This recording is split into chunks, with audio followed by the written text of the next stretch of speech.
I will moderate today's webinar along with Stella Ndajire, who is also IFSA's head of subcommission for TFD.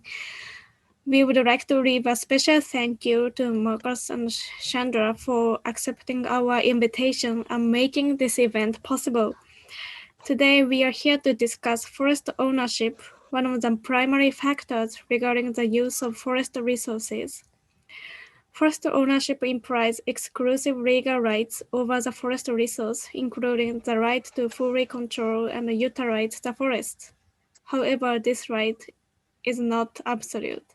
It is necessary to consider that some of the services provided by forests are public goods and that the property rights are restricted by legal regulations and social customs associated with the forest land in question.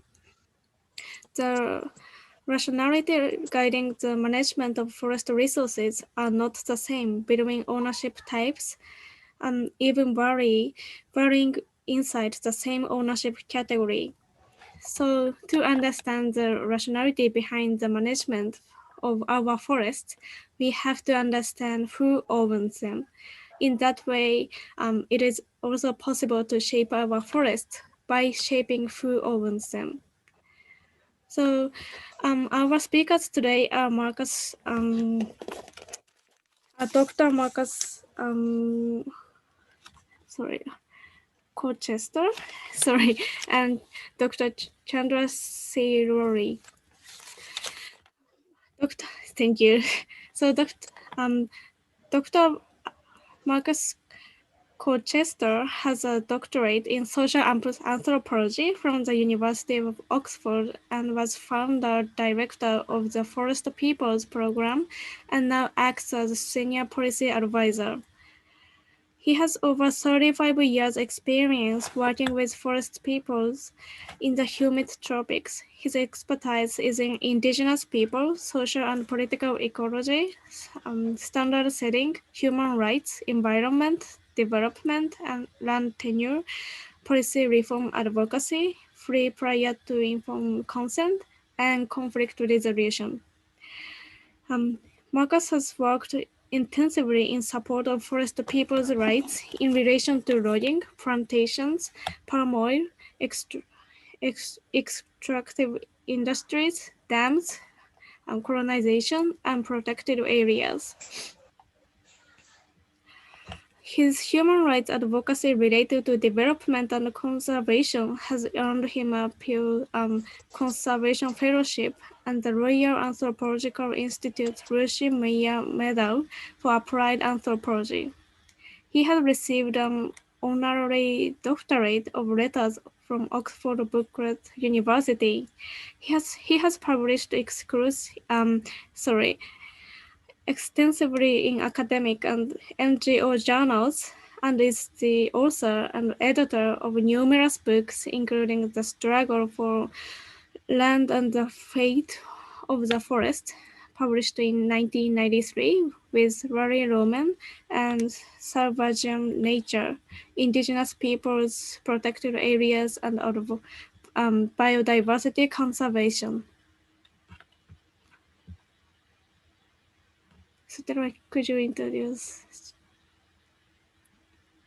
Chandra?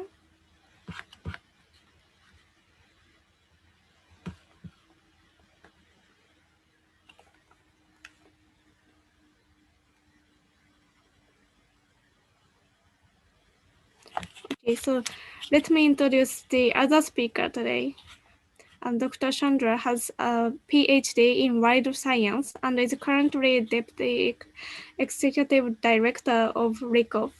He has more than 25 years experience in South and Southeast Asia developing policies and applying research for participatory forest management, documenting traditional knowledge systems, conserving biodiversity, improving the livelihoods of rural people, and also mainstreaming gender in forest management and conservation, and also furthering climate change mitigation and adaptation.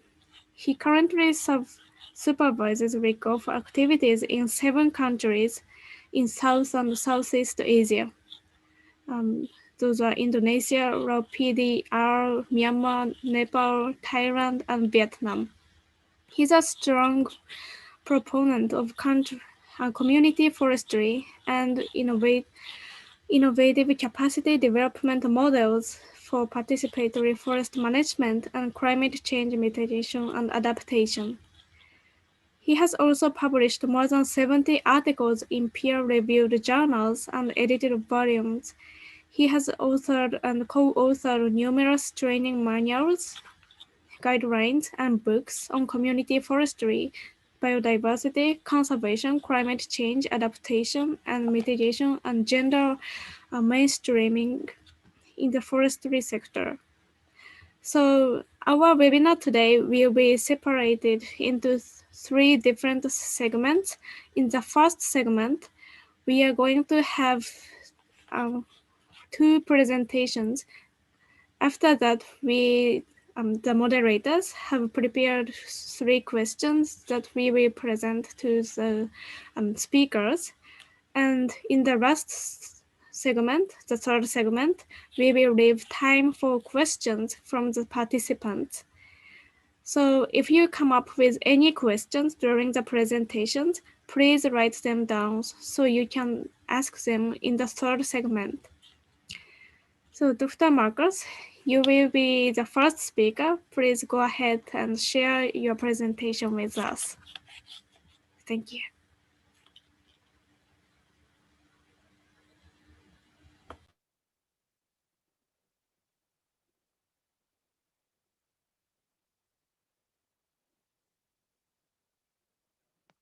Is that showing up properly? Can you see that? Yes. Yes, Marcus. Okay, so thank you very much indeed for inviting me to give this talk. And it's nice to see some old friends, and hi there, Chandra. It's to share some ideas. Now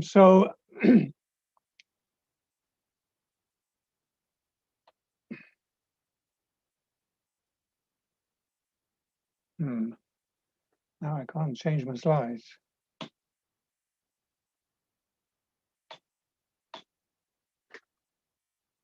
Okay, I'm going to have to ask you to show the slides that I sent by PDF and change them when I say next. There's an error in the technology here. You can see them, but I can't change them. Oh, here we go. I wonder what's happening. Okay, so I'm an anthropologist and I lived for several years in the Amazon. So what I'm presenting to you is a view out from the forest peoples who live there. I work for this organization, Forest Peoples Program, and we work in 22 countries around the tropics with forest peoples.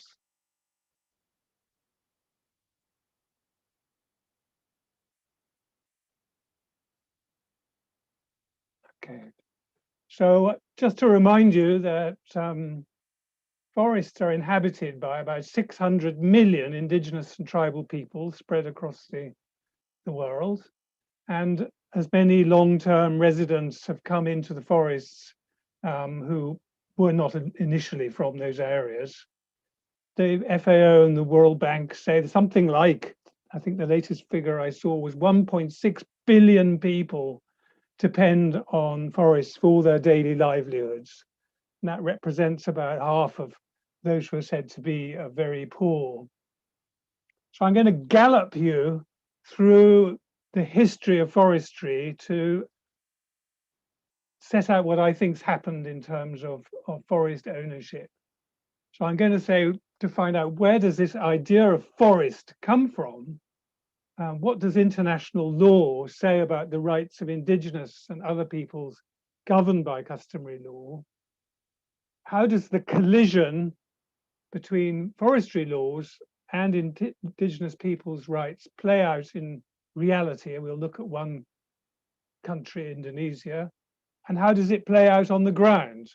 And we'll just briefly look at the Toba Batak people of Sumatra. So the idea that certain areas of land should be reserved for hunting, as it started, can be traced right back I've traced it right back to about 700 BC in the ancient Assyrian Empire.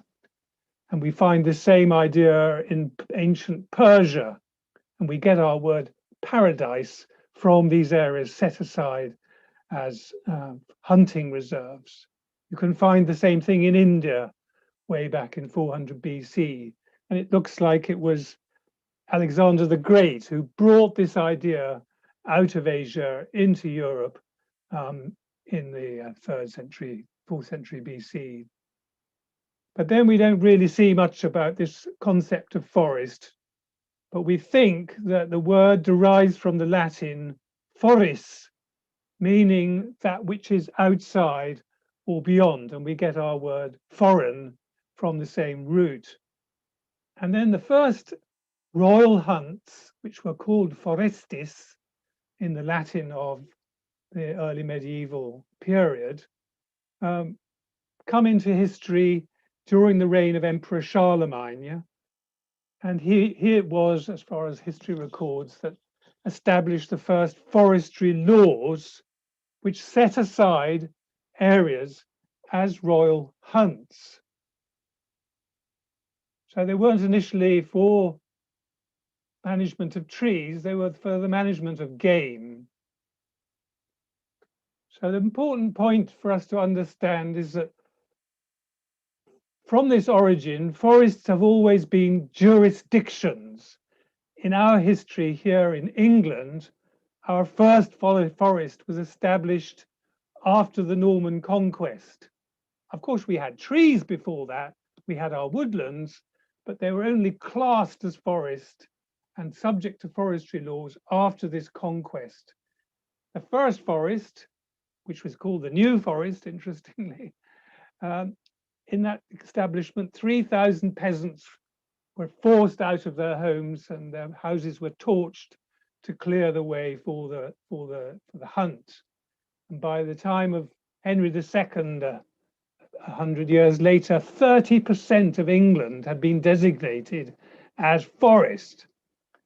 And that led to a lot of pushback, which was then expressed in what's called the Forest Charter of 1216, which began to say, okay, we do have to accommodate the people, and so recognized customary rights within forests. But that's the important point for us to understand. In history, forests are not vegetation types. They are royal jurisdictions. And some of you may know of the myth in England of Robin Hood. Robin Hood expresses that anger of the common people against the royal annexation of their lands as forests to be administered for the crown, for the king. I live very near an old medieval forest. It's still there. You can see that photograph on the bottom left. And there's a map that's been re-established to show what was the extent of the ancient royal forest of Wychwood. And if you look at that map, you can see actually only a small part of it was ever actually wooded. You can see that there were meadows, there were fields, there were heathlands, there were wetlands, and there were areas of woodland where there were actually trees. So the forest law spread over a huge area from our point of view here in England. Of course, there are some lovely woodlands and they're still there.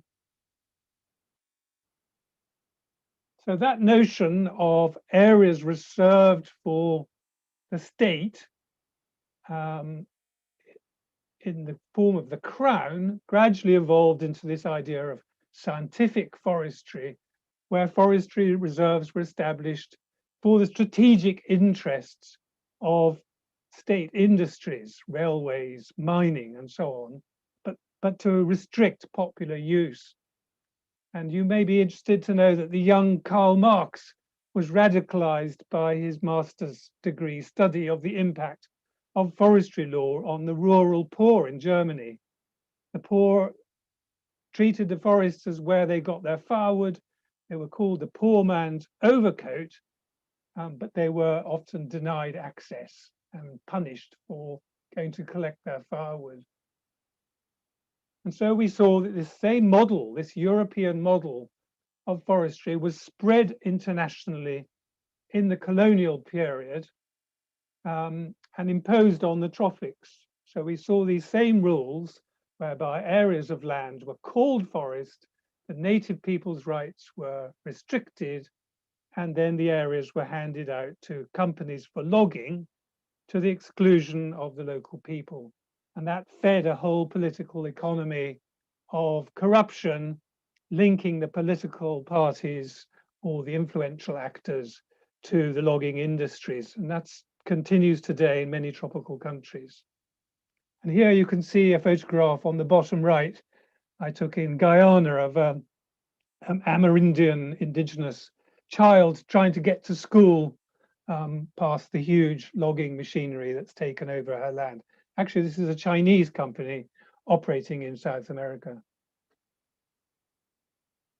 So now we just quickly look at international law, where we see that indigenous peoples have been very active in pressing for a recognition of their rights. They first approached the United Nations in 1977, and by 2007, the United Nations, after decades of debate, had passed a declaration on the rights of indigenous peoples. And importantly for our talk today, this makes clear that indigenous peoples have rights to own the lands, territories, and resources that they've traditionally owned, occupied, and otherwise used. And the law upholds their customary laws and upholds the principle of self-determination, that they should govern themselves in the way they choose within the framework of nation states. You can see here a photograph of indigenous peoples at the UN advocating for their rights. Actually, the declaration summarizes the jurisprudence of the United Nations human rights treaty bodies, which have already done a lot to recognize indigenous people's rights. And here you can see a geographer working with the Forest Peoples Program at the Inter-American Court of Human Rights, arguing a case for the recognition of the Maroon peoples, the Saramacca peoples of Suriname, to their forests in claim against the government, which has handed out their forests to mining and forestry interests. And the court said, no, the government must recognize their interests, and in other court cases, the other indigenous peoples, before handing these areas out to other interests. So what have we got now today? We've got a notion that forests are to be controlled by the state for the national interest or for particular private interests, and that those laws that were brought by the colonials to the tropics have been reinforced by the independent national governments, with the assistance often of United Nations development agencies in the 50s and the 60s. So 22% of India are now classed as state forests, 30% of Cameroon, 40% of Thailand, 55% of the Philippines, 70% of Indonesia. So that's where we'll quickly go next, just to see how's it playing out there, this collision between indigenous peoples and state forests. So with 70% of the national territory defined as forest in Indonesia, that means 122 million hectares have been taken over by the state. The state assumes that all these forests, all these areas that are classed as forests, are state forest areas. And a state forest area is defined under the forest law as an area with no rights attached. And yet, and the government has now admitted this, there are 33,000 administrative villages which overlap these state forest areas where supposedly no rights exist. So that means that 60 to 90 million people, we estimate, have their lands overlapping these areas declared to be state forest areas. And so, not surprisingly, there are hundreds of land conflicts between local communities and indigenous peoples with enterprises coming in on state forest areas. So here you can see a map showing how concessions are handed out in Indonesia. You can see there's very little that isn't handed out. It's just along the sides of the roads and down some of the rivers. So most of these state forest areas have now been handed out as concessions for logging, about 62 million hectares historically, and about 10 million hectares have already gone out for plantations. And then more areas have been taken out for agricultural plantations and carved out of the forests. The forest laws say that customary rights must give way to forestry projects. So you have these huge areas of eucalyptus and acacia in the lowlands. Well, the indigenous peoples are very numerous and quite organized in Indonesia. They've got their own alliance of the customary law communities of the archipelago, AMAN, and they noticed that the constitution says that their rights are recognized. Whereas the forestry law, which does have a category of customary forests, says that these are part of state forests. And so the National Indigenous Organization challenged this by taking this to the Constitutional Court and saying, this can't be right. The Constitution is recognizing our rights, and yet the forest law is overriding it. So it was quite a long process. I haven't time to summarize, but the outcome is very important for the indigenous peoples, at least potentially, because the court ruled that where these indigenous peoples' customary territories overlap areas that are being classed as forests, then these are customary forests, but not part of state forests. So the ownership should be transferred to the people themselves, subject to their own traditional law. And that's recognized in subsequent regulations coming out of the Forestry Department. The big question is, what do we do about the forest concessions that overlap these areas? Notionally, those lands should now go back to the communities, but they have not. So we'll just finish with the story of the Toba Batak of North Sumatra. This is an independent highland people who retained their independence right into the 20th century when they were eventually conquered by the Dutch colonial army. But they have a very long 2,000-year-old history of trading internationally with frankincense derived from the managed woodlands. But their rights to their forests and to their lands are not being recognized by the government. And so their customary territories have been handed out as forestry concessions, just like many peoples in Indonesia. They have a mixed economy based on forest products, handicrafts, farming, fishing. So it's not, when we talk about communities using their lands, we mustn't just think of them as only depending on forests. They have very mixed economies and highly sophisticated cultures, obviously. So in this case, they have had 180,000 hectares of their lands handed out to the Raja Garuda Mas Group subsidiary operation, which is called Toba Pulp Lestari. And so their forests have been cleared for eucalyptus plantations, and that's taken over both their farms and these forests, destroyed their livelihoods based particularly on this frankincense use, taking the resin from these trees. And then you've got the deforestation and plantations that have taken over the land.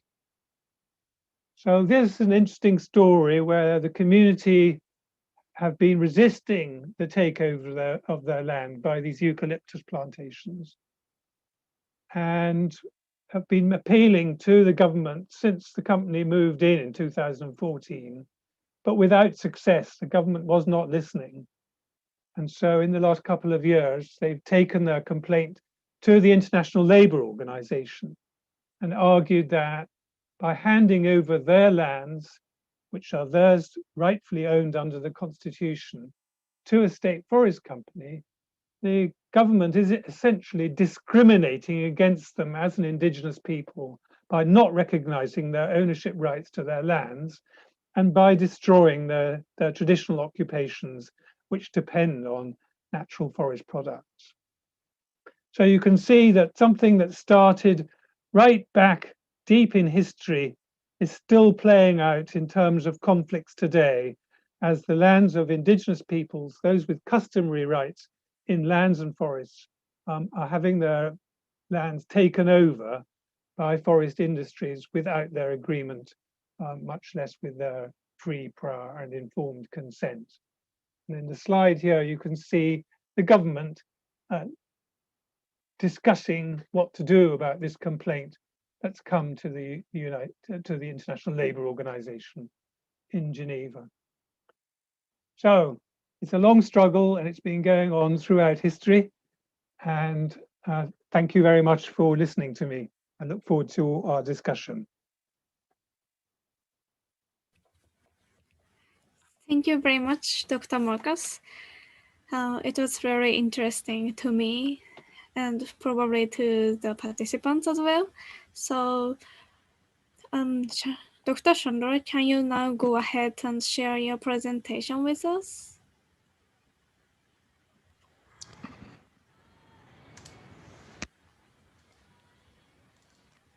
Sure.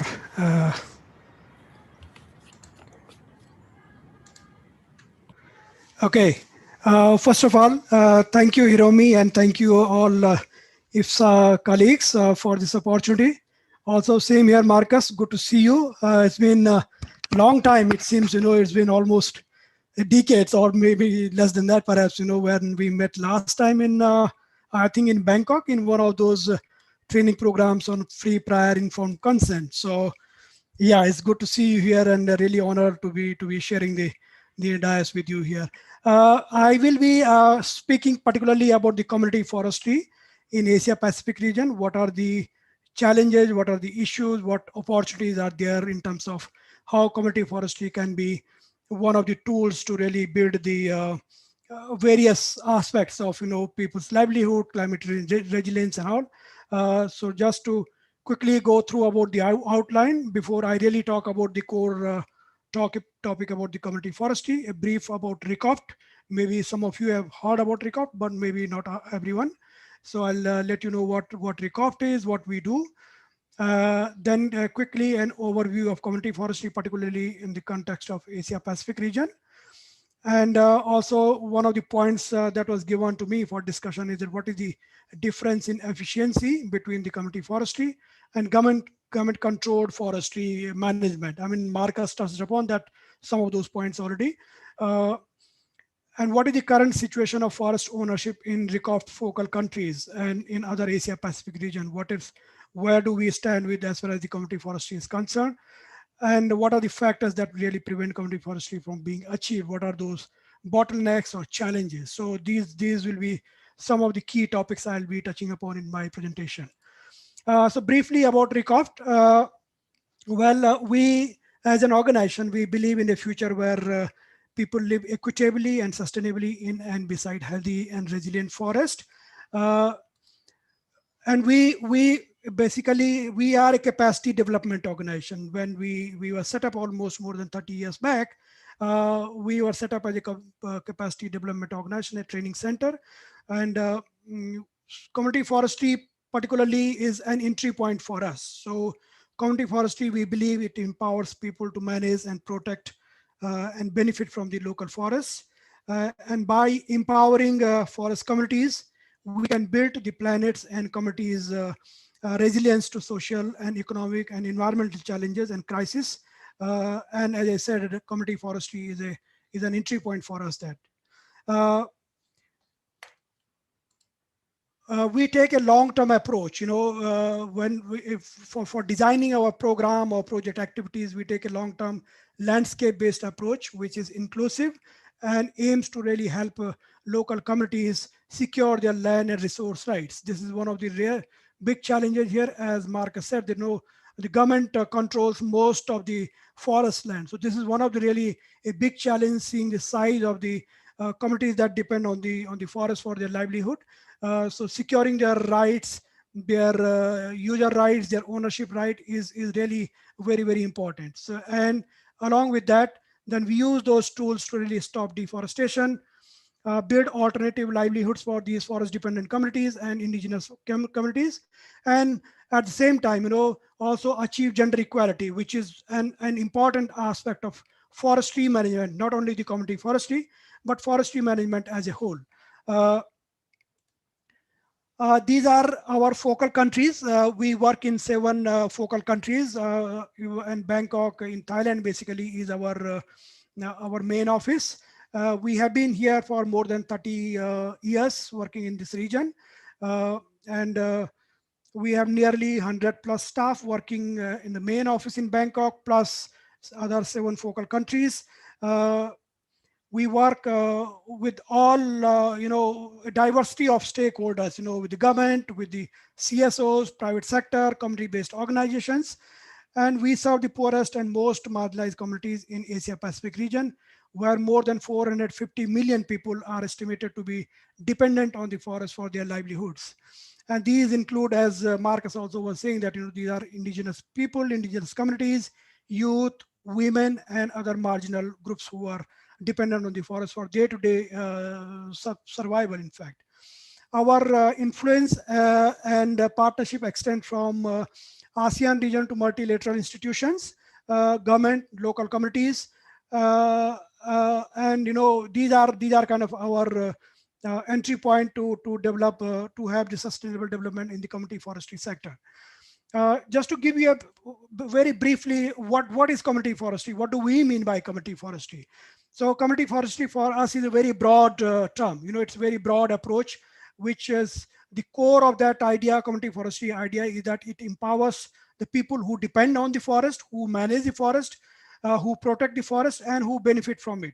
And this community forestry term in the Asia Pacific region, if you see, there are different terms used in different countries. For example, in Indonesia, it's called social forestry. In Laos, they call it village forestry. And majority of other countries is known as community forestry. And in some countries, again, community forestry has different versions, I must say. For example, in Nepal, there is a leasehold forestry, there's a community forestry. So there are different community-based natural resource management is also kind of, similar modality of forest management. What are the roles of community forestry? Basically, I don't say it is a silver bullet to address many challenges that we face in forestry sector, but definitely it is one of the important mechanism to really, for example, to foster gender equality, increase social inclusion, secure land tenure and rights for the local communities, reduce forest-related conflicts, increase food security and nutrition, reduce poverty, protect forest landscapes, conserve biodiversity. There are evidences where, if you compare community forestry with the, in some cases, with the government managed forest, so you find community forestry much more diverse than in many cases than government managed forest. Also, because of the biodiversity it hosts, it improves the ecosystem services and also the resilience of the ecosystem. It builds the, as I said, landscape resilience, and also mitigates and helps to adapt to climate change. So it plays a diversity of role basically in terms of addressing a range of challenges that we face. So in the region here, at least 5.3 million people in Asia Pacific region who really participate in community forestry management, and which is roughly about 50 million hectare, which is the size of almost a country like Cambodia, basically. So community forestry are like a formally structured and organized institution. Most of these community forestry has elected management committees committees, which are responsible to develop the rules, regulations, bylaws of how to manage the forest, what kind of resources the committees can, or the members of community forestry can extract from the forest resources, and also, managing their finances, bank accounts, and, keeping the accounts of community forest spending.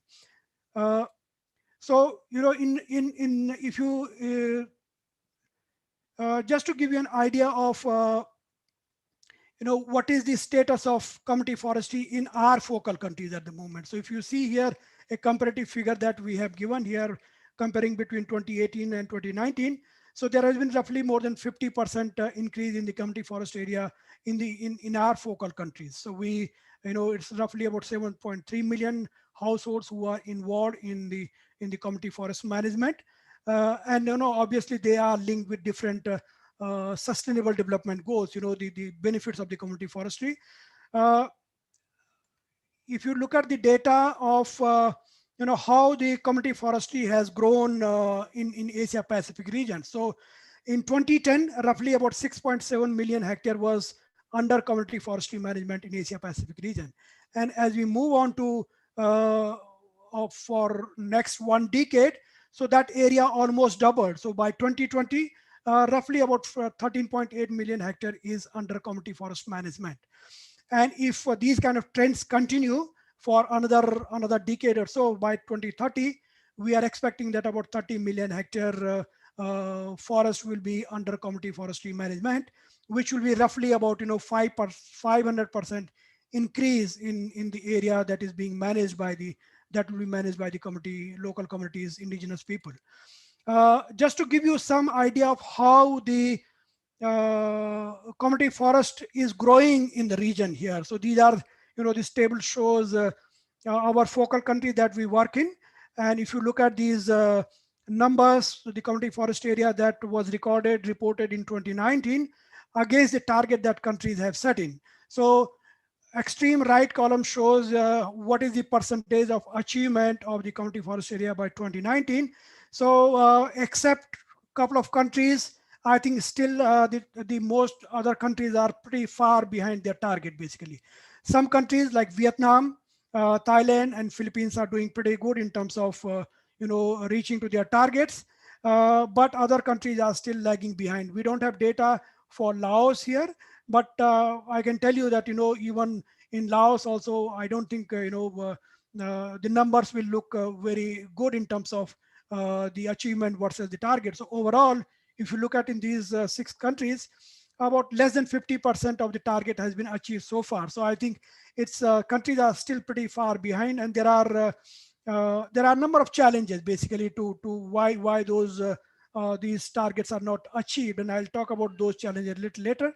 But just to give you some sense of community forestry versus the government controlled forestry. I mean, we all know government has in most of the cases top down and authoritative approach of managing forest, and this has been a legacy of many decades that has been handed over, particularly for example country like Indonesia or those countries which were colonized in the region. I mean, there has been a still the forestry management is the rule regulation approaches are still pretty much driven by those old rules which were perhaps were formulated in early 1900s or so. So still very much top-down approach, very least scope of having the participatory approaches there. Another challenge is the capacity gap among the duty bearers and frontline staff of the forestry department.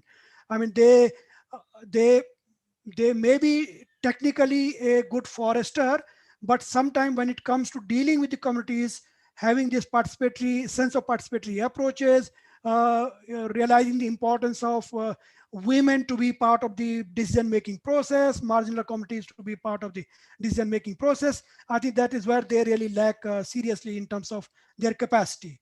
Again, as I said, it is pretty much still governed by, forest governance is very, very much dominated by the technical forester. Still, we do not see the expertise which bring in interdisciplinary ideas into the forestry management. We do not see many sociologists there, or we do not see many anthropologists there, or economists there in forestry governance. It's pretty much very, very hardcore technical foresters, and they see only trees, unfortunately, not the people who live in those forests and depend on those forests for their livelihood. And then we also have, because of all these situation that or the approaches that government takes in managing the forest, we have seen frequent forest conflict, because there are always different viewpoint of how the forest should be managed or used, and therefore it leads into a number of forest related conflicts. The challenges that we face, particularly in terms of what for the community forest in the region here, as we have seen from the data, the table that I presented, the transfer of forest land to local people is still moving very, very slowly. I mean, most of the countries are still far, far behind their targets of achieving the area under community forest management. Deforestation, on other hand, continues to outpace community forestry. I mean, community forestry is a tool where we promote participatory approaches to manage the forest, but at the same time, unfortunately, deforestation rates are quite high as compared to the allocation of forest land to the community groups to manage these forest land. Another challenge that is related to the handing over to the forest land to community management is that in most of the cases, what we have seen is government hands over these most degraded areas to local communities, which are least productive, basically, where communities have to really put in a lot of effort, invest their time to really to bring those forests back to the productive stage, and then start harvesting the resources from the forest. So that's another challenge. Legal framework to allocate community forests, to issue the forest to local communities, is still very, very complex. It's very bureaucratic. There are a lot of steps involved in that, a lot of paperwork involved in that. And not all the time community groups are really aware of what are the requirements to really meet those legal frameworks or compliances to get any particular forest area under community management.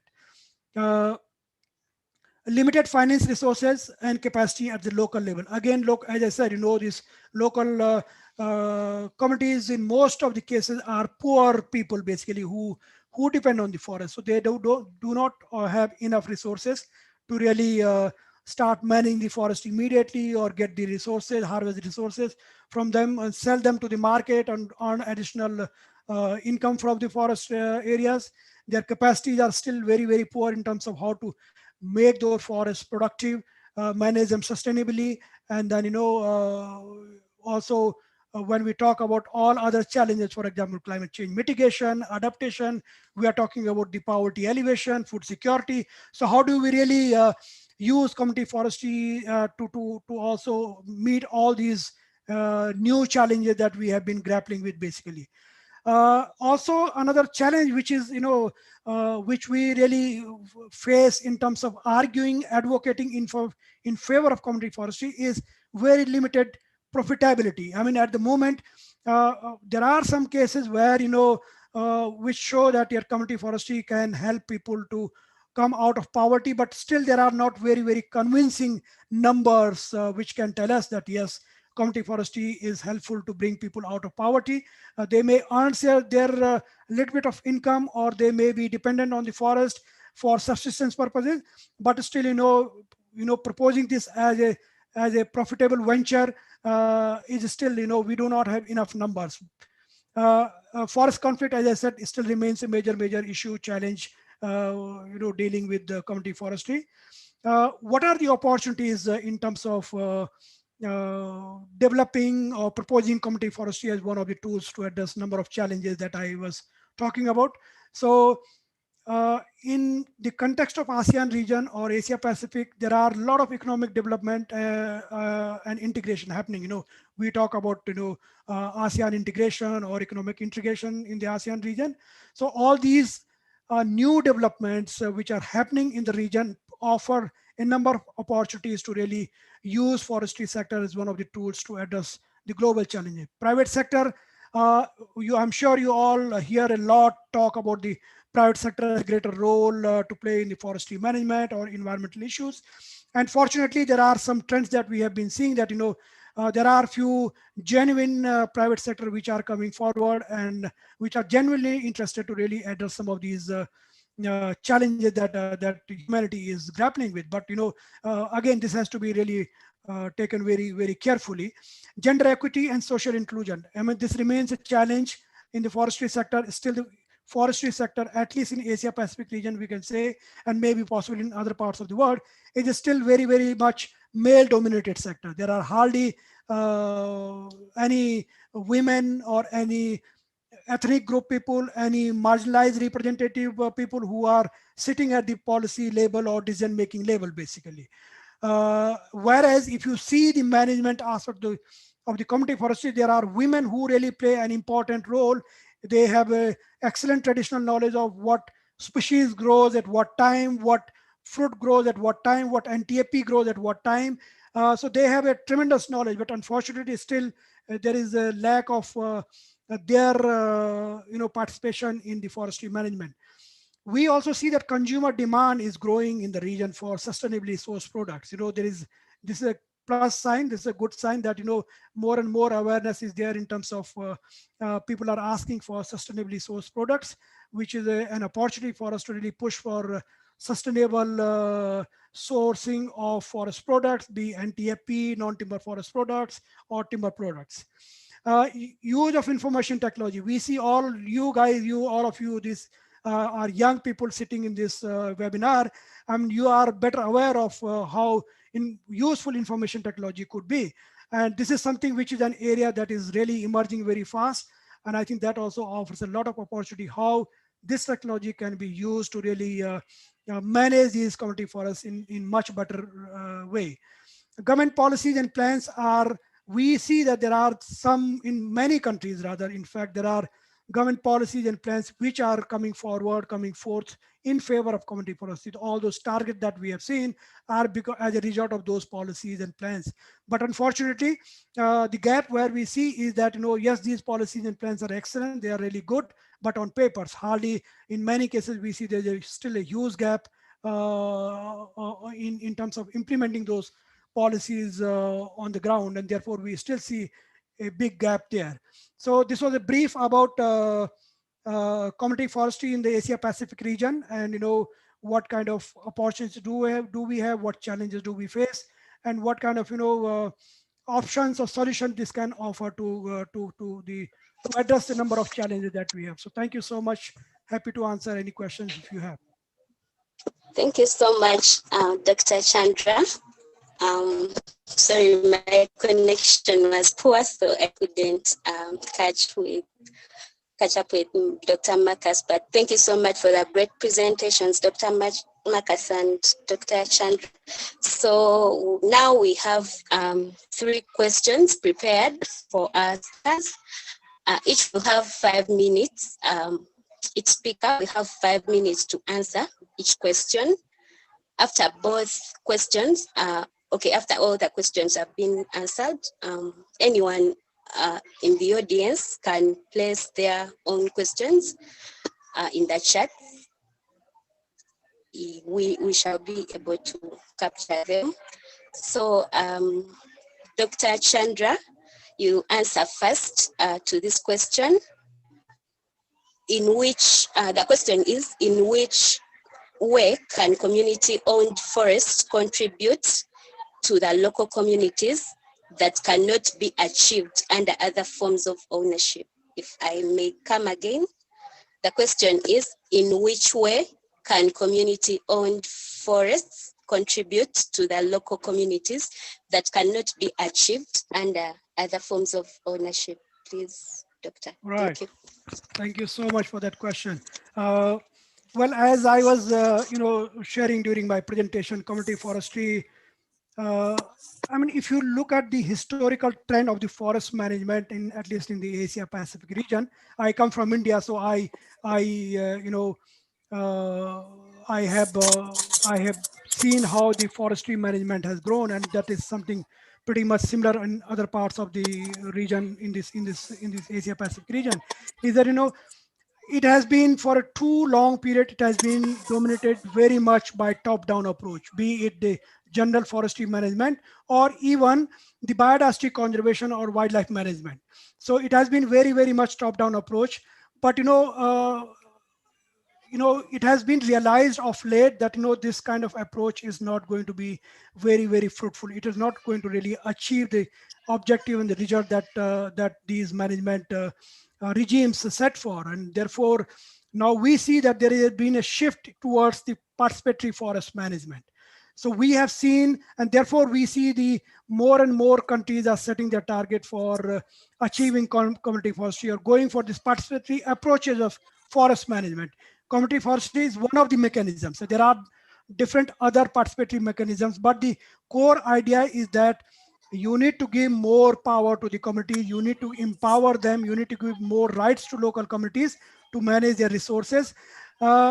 And if you particularly personally, I'm a strong believer because the people who are living in those forests for generations, I think they are better custodian of the forest management. They hold much, much better knowledge than people like me who come from outside and tell them, okay, this is how you should be managing your forest. No, I think they are the one who hold a rich knowledge and they pass it on that knowledge through their generations.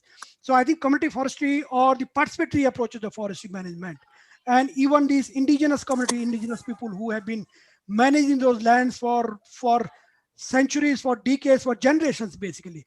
So I think they are the one who really hold a lot of knowledge. They know which species grows in which season, what kind of management it requires, what kind of associated species it requires. So I think they are one of the groups who are better equipped to manage the forest. I'm not denying that government has no role to play there, but I think government should really change their approach. They should be much more accommodative towards recognizing that the participatory approach has much more it makes much more sense. It's economically also it makes sense because these local communities because they know this forest management, they have that knowledge. So you don't need to really bring in external experts to tell them how to manage the forest. So I think I am a strong believer, and that's what RECOFT as an organization also really push for, this idea that community forestry is one of the approaches that we should be pushing. But as I said, there are a number of challenges in terms of getting those community forest plans or approaches approved by the government, because still it's very, very bureaucratic and a lot of hurdles on the way. I think we need to simplify those processes. But I think that participatory approaches definitely are much better than very, very top down and authoritative approaches. Thank you so much, Doctor, for that answer. Dr. Marcus, please, you can go ahead and give us your view on the question. Okay, well, from the point of view of the theme of this seminar, we're specifically focusing on the ownership dimension. So I think to complement what Chandra's been saying, I just want to emphasize that what is called community forestry is really a very broad spectrum of different types of ownership. And unfortunately, and very much along the lines of what Chandra was saying, the majority of this spectrum is still really state-owned forest, where communities are given these leases to manage state forest areas. So they don't end up as the owners of those areas. They have temporary control, subject often to these very onerous, these very difficult rules, which they have to comply with a lot of interference from the forestry bureaucracy. So what we're advocating and what we think international law upholds is that actually these areas should become fully owned by the indigenous peoples and customary law communities and others with long-term relationship with these forest areas. So they actually own them and have a long-term interest in then looking after them for their benefit, but then also for global benefits, so that those conserved areas, those well-managed areas, will be of value for biodiversity and for climate and all those other things. So unfortunately, statistically, the proportion of forests that are really owned by the communities is still very low, even in the continents where community forestry is relatively more advanced. So we see community forestry has about 25% of the forests of Asia. But when you go down to it, it's still all state forests. Very little has really gone back into the community ownership. And that's why we still have all this mismanagement and lack of long-term vision.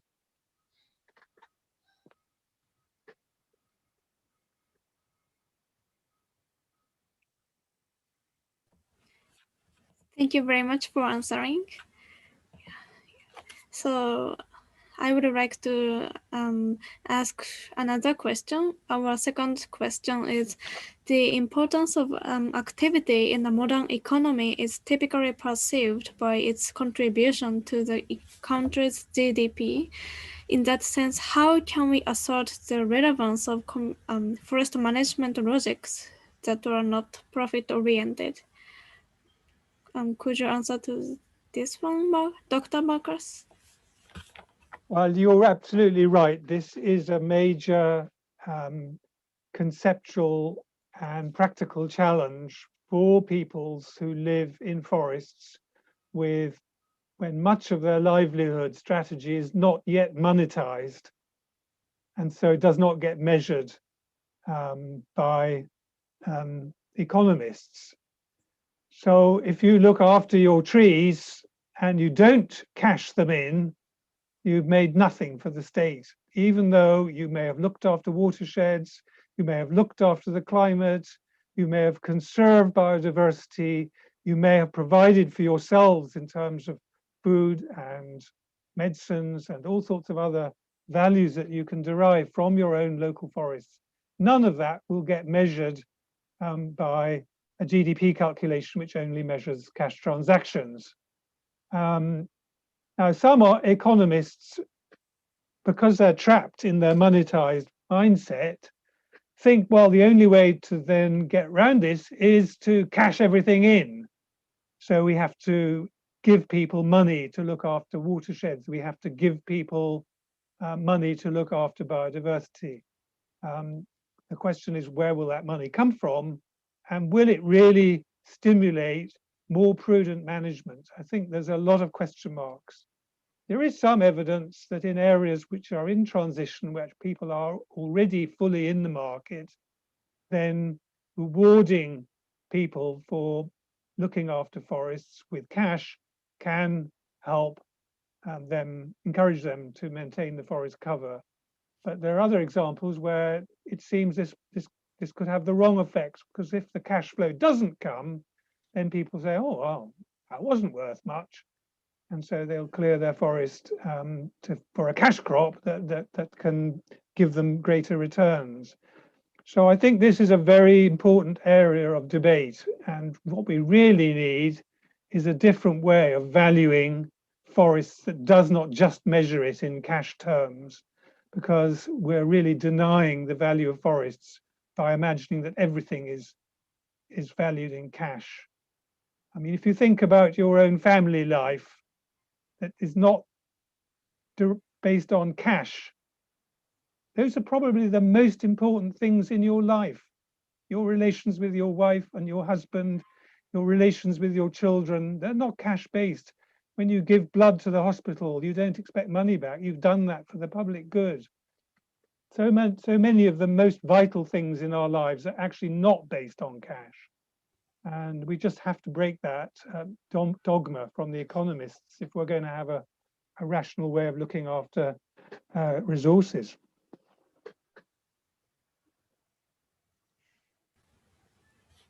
Thank you very much. Would you like to add anything, Dr. Chandra? I mean, I completely agree what Marcus said, and one of the points which I was making earlier is that in terms of the research, I mean, I know that to to convince economists about the value of the forest or community forest, or the relationship that people have with the forest, which is not easy to monetize, but we know how important those relationships are. So I think we need to have more research. We need to have some kind of numbers that we can really use to convince policymakers, economists, that there are certain relationship which you cannot monetize, but the difference they make in the life of the people who depend on the forest. I mean, you extract non-timber forest product, you sell that into the market, you get some money, so you can monetize that easily. But there are other relationship, other ways of by which people get involved in the management. I think those really need to be, we need to find some innovative ways how to put a value to those kind of relationship, and then use those to convince policymakers that how important the relationship between people and forest is there. So that's what I'll just add on what Marcus said. Thank you so much, Dr. Chandra. Now we will have our third question. After this question, we will have time for the questions of those watching. So if you have a question, you can place it in the chat, keep them coming, and we will call you out to pose the questions to the speakers. Dr. Chandra, you answer the first, this question rather. The question goes, in your opinion, which ownership category among public, private, or communal do you think can best assure the long-term sustainability and restoration of forest resources in all its components? Okay. If I may go. Okay. Right. Okay, that's interesting. Right. Well, I think we have seen some examples of land concession being given to the private companies and private sector, and we have seen how those forests have been managed, or rather mismanaged, or completely converted to different kind of land use pattern. So, and we have seen what consequences it has basically. For example, in Indonesia, Marcus mentioned about the large scale of land concession being given to the private companies, and which have converted those, for example, peatlands into rubber plantations, or into all sorts of those commercial plantations.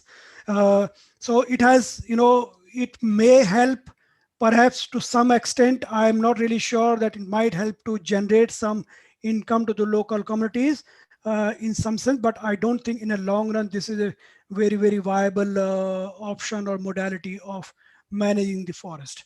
Again, if you do this kind of concession or allocation to private sector, then many cases we have seen those communities who have been living there for ages are dislocated from the area. They are forced to move out of the area basically. So we need to find a ways. I'm not saying that these kind of private ownership and all are not a good idea, but how, at what cost? That is what we need to really see. At what cost these concessions are given to these private companies who are already quite rich, and versus you see those communities who are dependent on the forest for their day-to-day needs basically. So again, it is very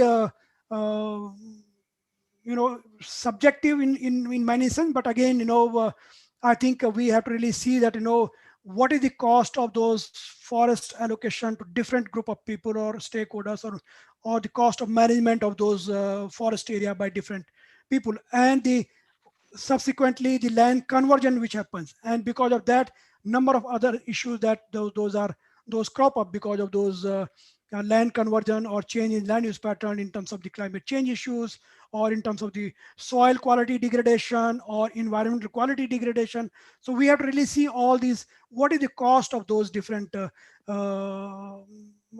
of management, and then really see which one is the better option, whether community managed or public managed or private managed. So this is, yeah, this is what we need to really look into. Okay, thank you so much, Doctor. I'll call upon Dr. Marcus to please give us your opinion. Thank you. Well, it's very interesting to think about this question as a sort of global challenge. If we look at the remaining intact and good quality forests that are in the world, and then we look at, well, who has rights in those areas, the majority of those areas are actually still in indigenous peoples' territories, and they're trying to assert control over them and maintain them. So they are evidently amongst the best guardians of the forest. And that is increasingly recognized by the forestry experts around the world who gather to consider these kinds of matters in United Nations processes such as the Convention on Biological Diversity. They agree that there needs to be much more encouragement of sustainable customary use, that the conservation targets must include provision for areas under indigenous peoples' control rather than just formal protected areas. And that's also recognized by the World Parks Congress and the World Conservation Congress of the International Union for the Conservation of Nature. And we recently saw a report from the Intergovernmental Panel on Biodiversity and Ecosystem Services, recognizing the importance of indigenous knowledge and indigenous management systems for global biodiversity conservation. So I think the knowledge is already there. The science shows it. The academics have documented this, that indigenous peoples and those with long-term customary rights in forest really are doing a relatively good job. I mean, nothing is perfect in this world, at least where human beings are concerned. But they're certainly doing a much better job than all the rest of us are. If you look at the Amazon, for example, and compare the state protected areas with the national federal protected areas, with the indigenous peoples areas, and look at the rates of deforestation in those areas, the highest rates of deforestation, of course, are outside the protected areas. The second highest is in the state protected areas. Third is in the federal protected areas, and the least destruction is going on in the indigenous areas. So I think the statistics are fairly compelling if you just look at them for what they are.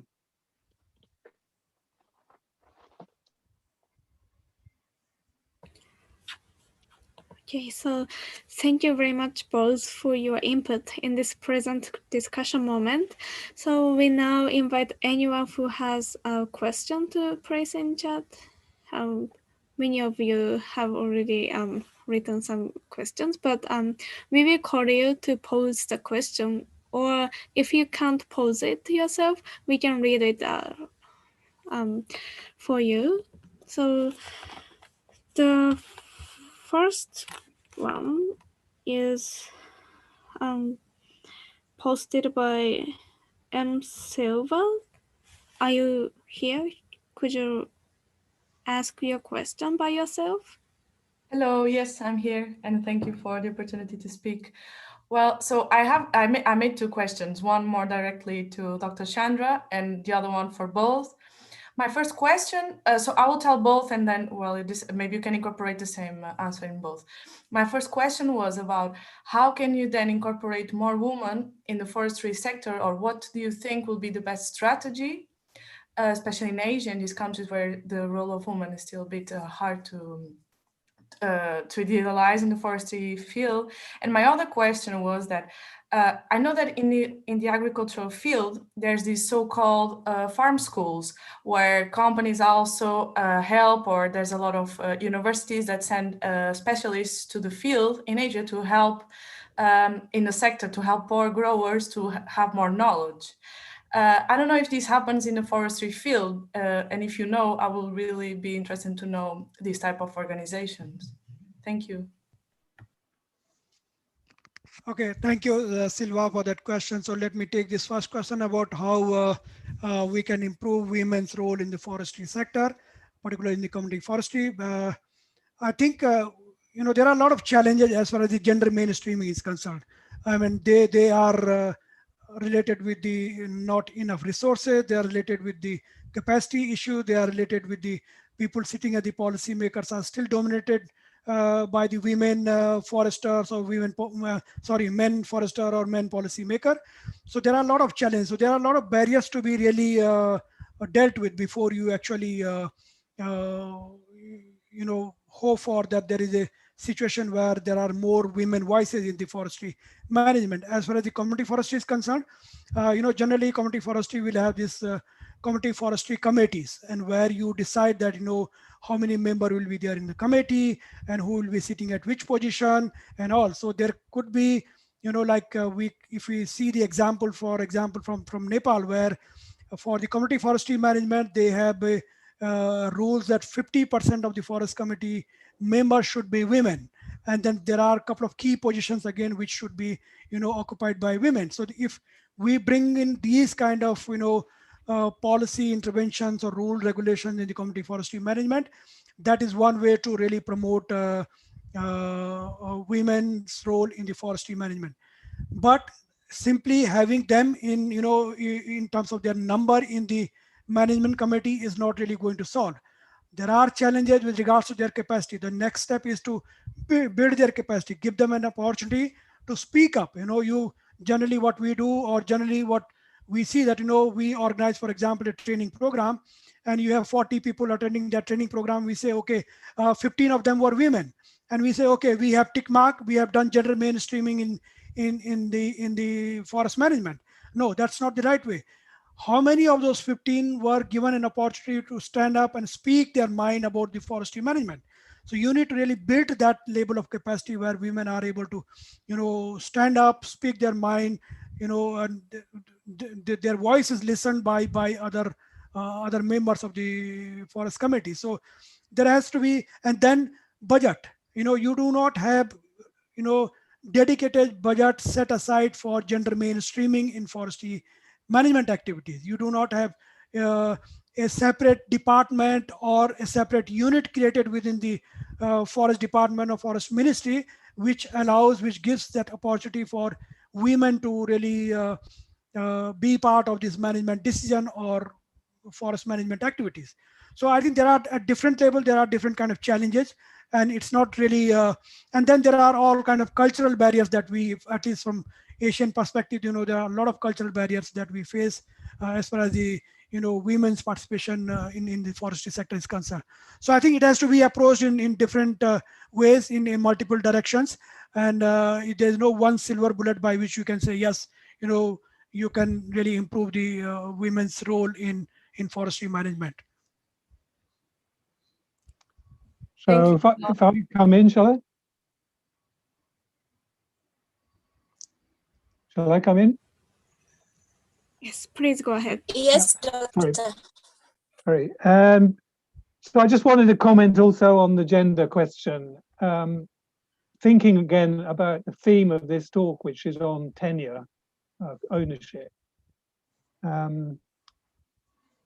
It's a big discussion amongst the indigenous women, how are our rights best secured? But when it comes to the land and the forests, there's been some very strong collective statements that they've made saying, what we are seeking as indigenous peoples is the right to ownership and control of our collective territories as men, as women, as peoples, as collectives. And so our interests as women are best protected by the protection of our collective rights. That doesn't mean that they're saying everything's fine in their communities and they don't want some changes. But that's something that they are then can do for themselves within their own communities once they're secured from pressure from outsiders taking over their lands, and both men and women particularly will then suffer. So I think we need to be very careful not to try to sort of divide and rule indigenous peoples. Some of the worst engines of destruction of indigenous peoples have come about through the privatization of what were collective lands. And we have to be very careful not to do that in the name of gender justice.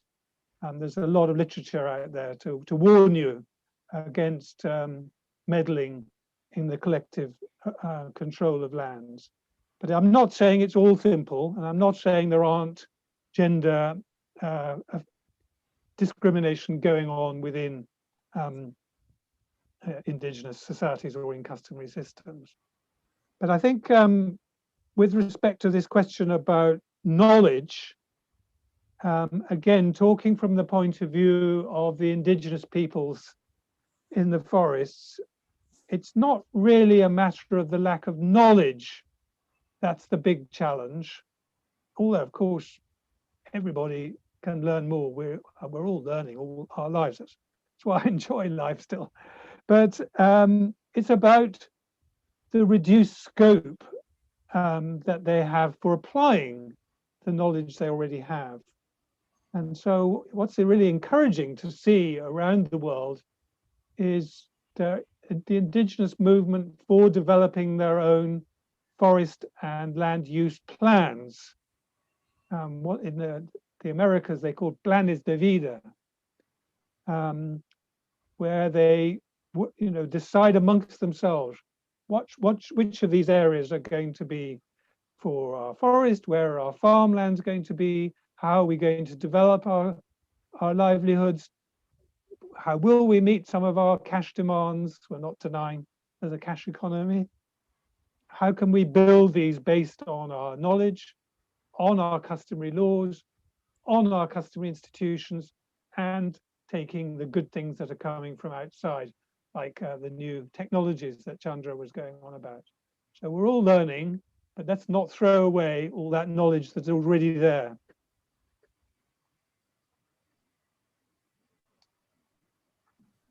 Thank you very much, you both, for answering my question. And well, what about my second question? Do you have an idea if there's this type of schools, organizations that help in these areas in the forestry field? Well, as a matter of fact, there are indigenous universities sprouting up in Latin America. I'm not aware of customary law universities in Asia yet, but maybe I've just missed it. Maybe there are some. Chandra, are there any? Well, there are those traditional forestry universities, in number of countries here. But again, the issue there is those are still those traditional forestry colleges, basically, yeah, which are those again, talking very much dominated by the technical forestry. Hardly any sociologist or anthropologist in those departments. So that's where basically, the change needs to be brought in. At the school level, college level, university level. I think these things need to be changed. Otherwise, we continue doing what we have been doing for last 100 years, basically. And we are still talking about the women's role in the forestry sector. And, we have been talking about this topic for, I think, decades together. And we are still doing that same thing. So I think there are some fundamental changes which need to be made at different levels. I think that's what we need to really see how we can bring in those changes at right from the schooling level to really, train the forester who come with that mindset where they see the issue in much more comprehensive, holistic manner, not only from the technical or tree only point of view, basically. Thank you so much.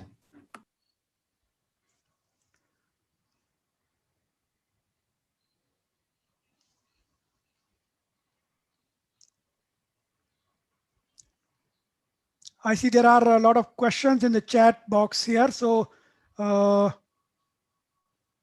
do we choose them? Exactly. So we need the Hiromi or Stella, you want to just quickly pick up, or you want us to pick up? Here? Okay, here we go on. Well, there was a question by MMT. I wonder if he's here. MMT, are you still here? So you could ask your question to Dr. Marcus. Yes. MMT? Hello. Yes, yes. Okay. Can you hear me? Yep.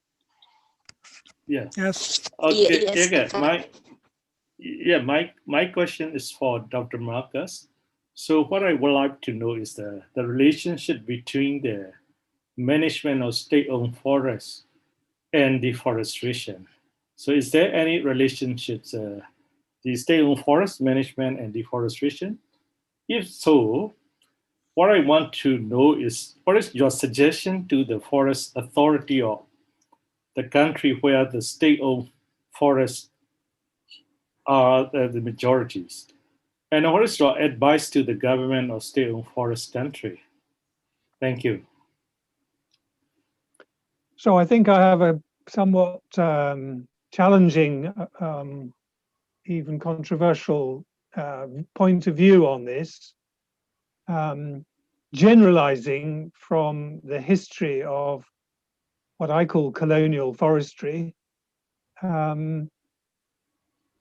Unfortunately, in most countries where this state-owned forestry has been pushed, that has led to a corruption of the forestry sector, because those who would like access to the forests, the big timber industries, will pay under the table for permits to access those forests, and then that will enrich the forestry bureaucracies and lead to a lack of capacity of that bureaucracy to then regulate these companies, because they're actually being paid by them under the table and they don't want to stop that. So you get a breakdown of the authority and at the same time the handout of forests to the concessionaires. We saw this starting under the British in India and in Burma during the 19th century. I'm sure you could point to other parts of the world where it may have started earlier, but it was certainly very evident then. It even contaminated the relationships between the independent kingdoms and principalities of Lanna in northern Thailand and then Thailand itself, with British companies coming across the border from Burma to pillage the forests there for their commercial gain, without, of course, the interests of the local communities and the environment being given much attention. And so that system is what we've still got. That is not to say that everywhere the forestry bureaucracies are corrupted, but there is this huge risk that forestry bureaucracies can get corrupted. And this is very prevalent in many parts of Africa, and in Asia, and now increasingly in Latin America, where new forestry laws are coming in. So I do think that the regulation of the concession system is a massive challenge for the planet. And what we've been studying in some of our recent work is how the huge companies that operate in these forest areas are not even legally incorporated in the countries where they operate. They're actually incorporated in offshore jurisdictions where we cannot find out who actually owns them.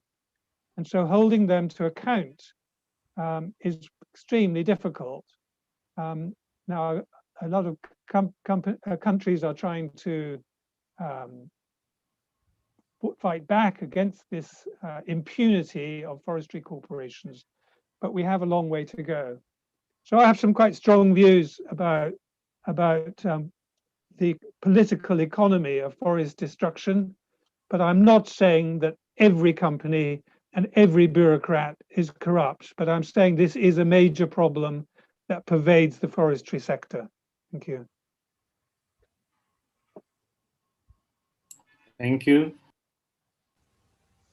Thank you so much, Dr. Marcus.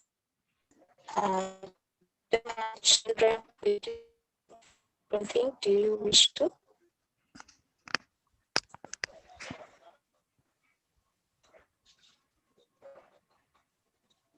Dr. Chandra, do you wish to add something to the No, I think question? that's fine. That's fine. Okay, so let's move on to the next question.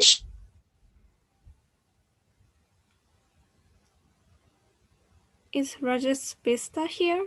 Vista. Yeah. Okay, so first of all, thank you, Dr. Chandra and Dr. Marcus for those wonderful presentations. So I have one quick question to Dr. Chandra. So it's based on my experience in Nepal. So in Nepal, in recent year, the community forestry has been experiencing lots of issues related to the human-wildlife conflicts.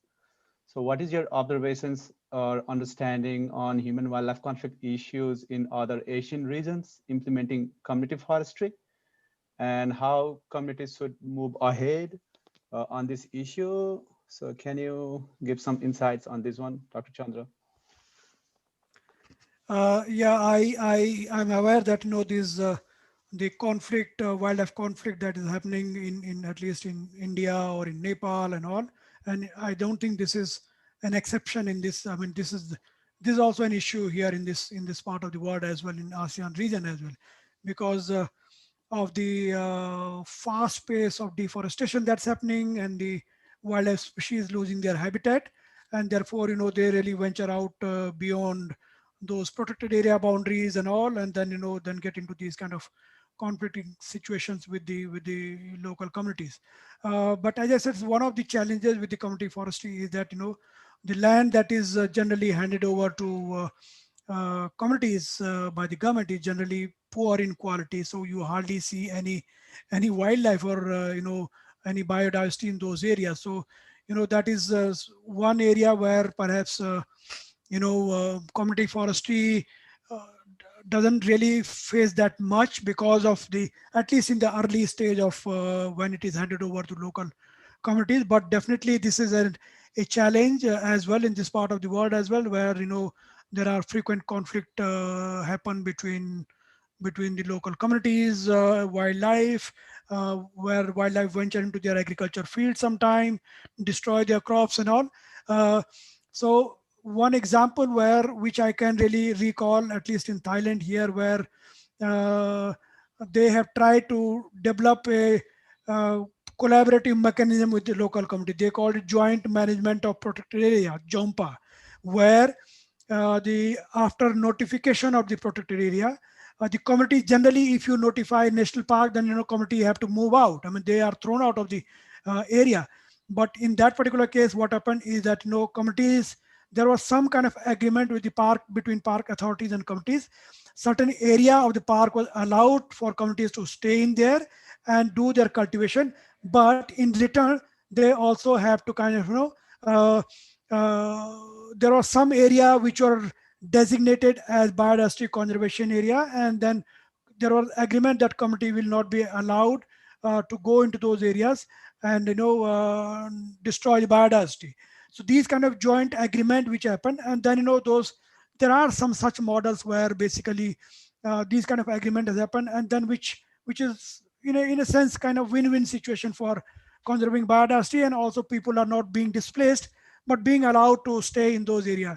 Biosphere reserve is another example of management, where you have core area which are protected area, which are generally high conservation areas, and around those you have buffer area where people are allowed to stay, and they allowed to use resources. So there are these different modalities of management which are which to some extent address these kind of challenges.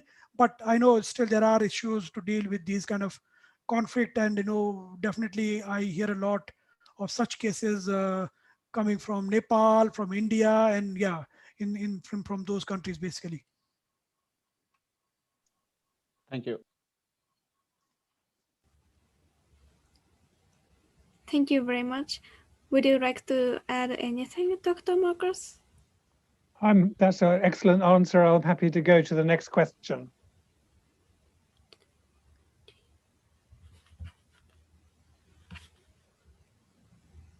Can you pick up another one, Stella, or I can see Sam has a question.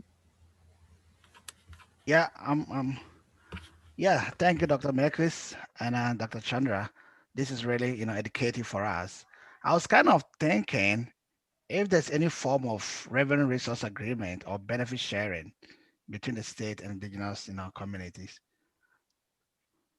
Yeah, so there are many, many examples of this all around the world, not just in the forestry sector, but in other sectors as well, the dams and mines and other plantations and so on.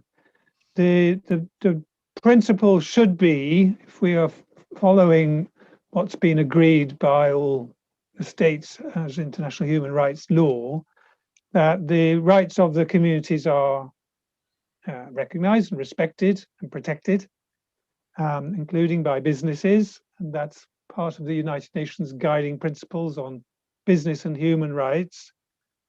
And then there should be then negotiation with the traditional owners of the resources for access by outside enterprises. And that should lead to what's called a free, prior and informed consent-based agreement, which will include making clear which pieces of land are under customary rights and which are not, and then what benefits should accrue to the community in exchange for them allowing the companies to have access or to use the resources, or even to sell the land in some circumstances, which we don't think is optimal, but that's the choice of the communities. And so then there are agreed revenue streams that come to the communities for the use of the resource. In Australia, with mining, you have what are called royalty equivalents paid to the land councils by the mining companies. There are lots of examples in the forestry sector where similar things are being tried out, but the degree to which they start from a recognition of the customary rights of the communities is very different. So, for example, in Canada, where, for example, in British Columbia, the state has not yet signed treaties with the indigenous peoples, the practice has emerged that because of this lack of clarity, the companies should nevertheless negotiate with the customary owners before they extract the timber, and then they agree to a sharing of revenue. In some cases, that's really welcomed by some of the communities.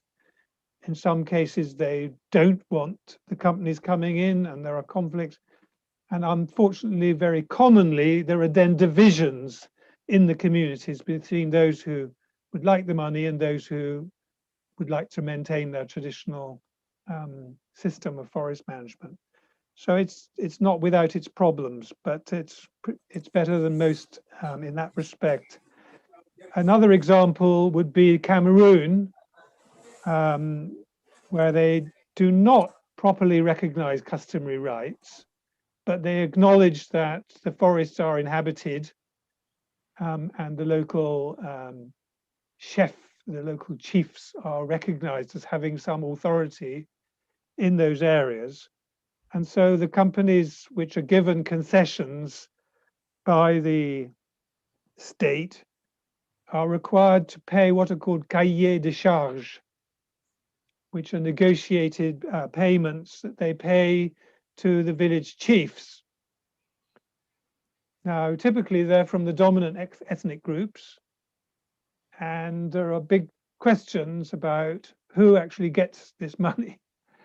Does it really trickle down to the benefit of the villagers under those chiefs, and particularly, does it ever reach the indigenous peoples and the so-called pygmy peoples, hunting and gathering groups like the Baka and the Bagyeli people who have inhabited those forests for the longest?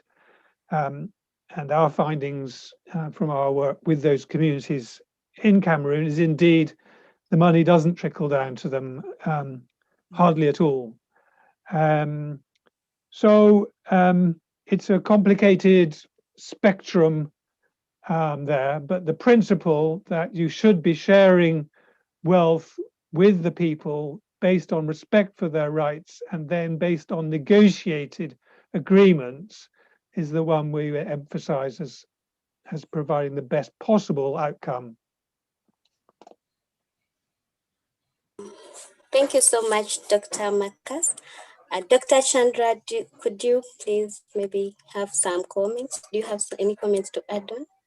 I mean, I completely agree what Marcus said. I think the fundamental here is that if resource rights are clear, land tenure is clear, that is one of the basic requirement for having a benefit sharing mechanism in place. But then again, it gets complicated by number of other factors, like what is the social strata of the community, who are the other party in the benefit sharing mechanism, what is their intention, and then sometimes elite capture is another issue. There are only few powerful people within a society who hold most of the power to keep or to capture those benefits, and it hardly trickles down to the who are really needing those kind of benefits. I mean, we hear a lot of discourse about RED plus mechanism, and this is one of the challenging issue in RED plus mechanism.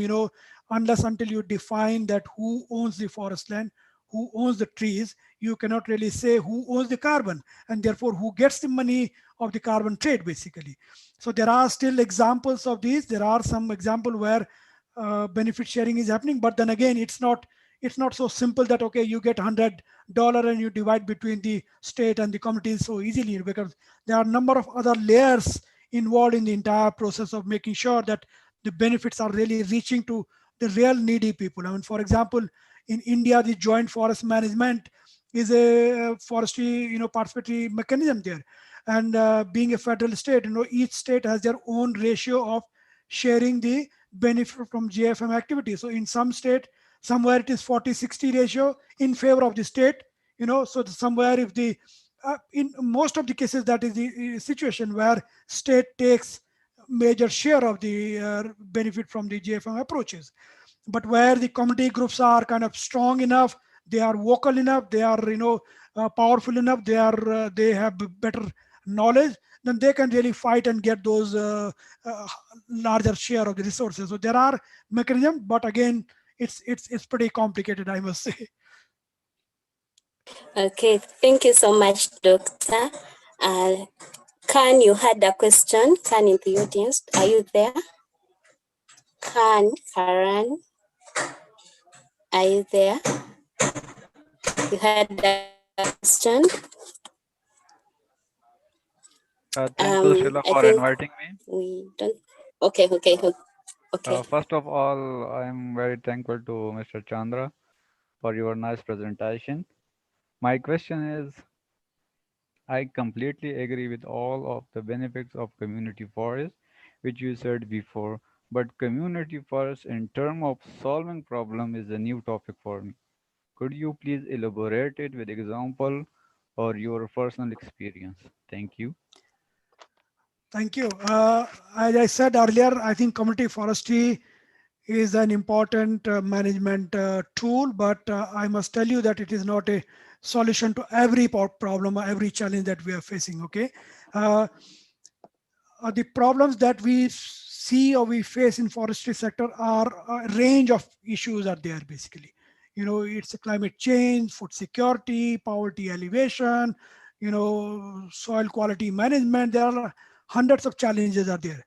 But community forestry, if the rights are defined to the local community groups, if their capacity is built, then they definitely are in a position to address at least their own issues in their own context. And then if you have more and more areas which are being managed by the community forestry, then obviously you are able to magnify the benefit which might arise from the community forestry management. For example, if a particular community forestry is ready to have income generating activity like ecotourism, so that can help them to earn some bit of additional income, thereby increasing household income. So there are some examples where community forestry has been able to generate additional income to the local community members, or there are plenty of examples where community forestry has been used as a model to climate change adaptation, yeah, or there are for the watershed management or for payment for environmental services. So community forestry has a number of benefits, but again, I just want to underline this thing that we should not be really expecting that community forestry is solution to all the challenges there, but definitely there are a number of benefits which community forestry can definitely help in achieving. I hope that answers your question. Yeah. Thank you, Dr. Chandra. Thank you. Okay, so the next question will be the last question to answer, because I'm sorry, but we are running out of time and we can't answer to any more questions. But is Gregor Zurabiani here?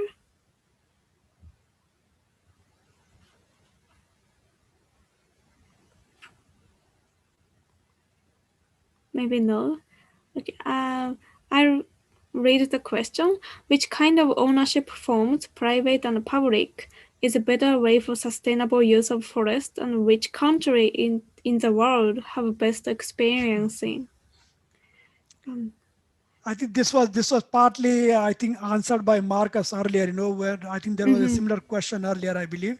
So I think this was answered, but I don't know, Marcus, which is the best country in the world where we have these experience. I don't know if you can, yeah. Right, so very interesting question, because my answer is neither.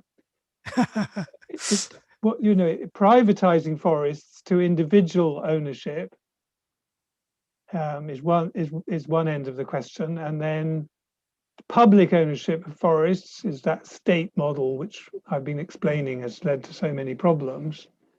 And what we're actually advocating is the communal ownership of forest, which is an intermediate form of tenure between the two, whereby there are these collectives based on customary laws or other forms of forest organization, of community organization, where people hold the forest collectively, and therefore it's a sort of intermediary between saying it's all for everybody's interest, which is like a sort of open access.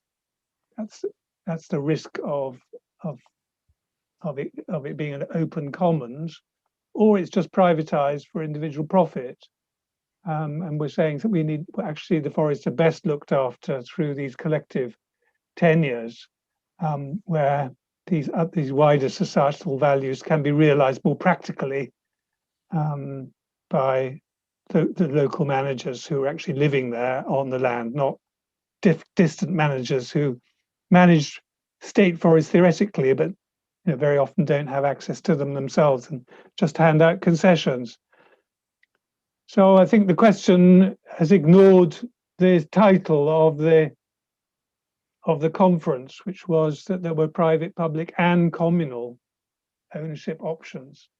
So I'm advocating the communal option. I'm not saying, of course, that all private ownership of forests has led to bad management. And there's some very good examples of quite exciting forest restoration going on under private ownership. But again, that tends to then exclude the wider community from enjoying the benefits because they're managed by individuals. An example that's in my mind is the situation in Scandinavia, in Sweden specifically, where the forests have to be used in the winter months by the reindeer herding people who bring their reindeers off the highlands down into the forests, and they survive on lichen in the forest over the winter. Then they go back to the highlands for grazing in the summer. Those reindeer herders require that there is old growth forest, so there is plentiful lichen both hanging and on the forest floor for the reindeer to feed on during the winter before they go back. if everything's under intensive management, then they don't have access to enough lichen. So you've got multiple use there. So in the case of state forests, the state has agreed to set aside 10% of the forests as old growth forests for maintenance of biodiversity and for the reindeer herders, the reindeer to eat. But the private foresters have said, no, we can't let these people in. And so there's been a clash between the reindeer herders and the private forest owners, some of which has gone to the courts, and the courts have then ruled in favor of the private owners and excluded those people who customarily did always come down into those areas for the winter grazing. So you can see how complicated this question is if the collective rights of the indigenous peoples are not accommodated. Okay, thank you so much, Doctor, for that wonderful submission. We are sorry because of time, we're going to end our event. I don't know if Dr. Marcus and Dr. Chandra wish to add any final notes. Do you, Dr. Marcus, do you wish to? And well, Dr. I'd just Chandra? like to say that I've been very stimulated by this meeting. I think it's a wonderful thing you're doing. I don't know enough about the IFSA. I was invited here because I'm on the steering group of the Forest Dialogue based in Yale University, which is an international process to dialogue about the future of forests and how to solve their problems.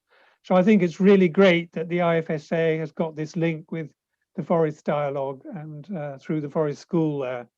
And congratulations to you on this. And great to see you again, Chandra. Thank you. Same here.